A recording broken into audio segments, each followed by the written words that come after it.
We're here at the Polar Bear Diner with Sally and Dennis on their first date. Tensions are high. Hormones are higher. Those poor seals. Washing up on our shores dead. Dead, Dennis! Gee whiz, that's real neat. I mean, it's real neat that you know that kind of stuff. Well, you do know what domoic acid is, right? Of course I know what domoic acid is. Domoic acid is the chemical produced by the extreme proliferation of marine algae. I'm on cloud 9. Think fast, Dennis. Well, hello, Sally. Hello, Dennis. What's buzzing, cousin? Hey, Sonny.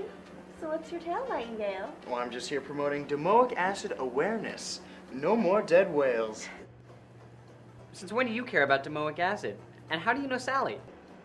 I thought you knew, Dennis. Sonny and I used to date a couple years ago. And boy, were we cooking. You sure are cruising for a bruising. Oh, cool your jets, Daddy-o. I'm not trying to rattle your cage. I'm telling him most of what he knows. That party pooper. Looks like Dennis is in trouble. How will he get out of this one? I've got a question for you, Sonny. Do you know where domoic acid originates? Well, that's easy, Spaz. Starfish. No, Sonny. It comes from algae. Let's split, Sally. Boy, is he shaping up to be a real man.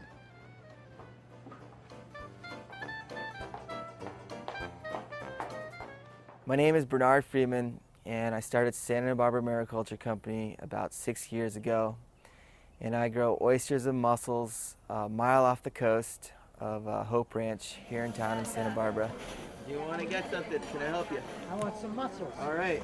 Back into the 90s, actually, I worked for another company, and we grew oysters and mussels off the oil platforms here.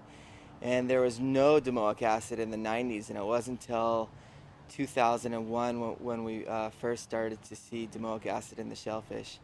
And it wasn't until I started harvesting my personal oysters and mussels in 2003 where we saw significant levels of domoic acid in the shellfish, and we basically have to stop selling that shellfish until the domoic acid decreases.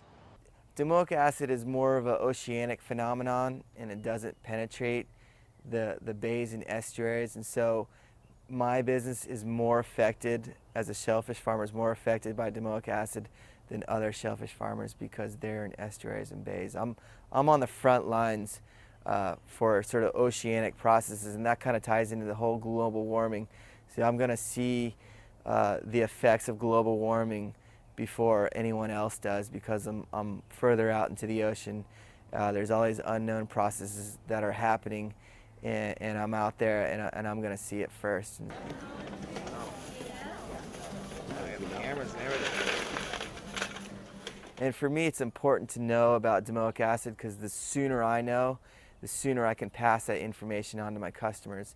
And that's really good for business.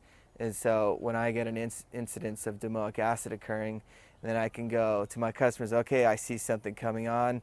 You may have to start buying from another producer. And so for me, if I know that night the toxic level of my shellfish, then I can communicate to my customers what's going on, and they can make business decisions. It's bad for business if I get my customers sick. They're not going to come back and buy my shellfish. So it helps me to know exactly the state of health of my shellfish, and so.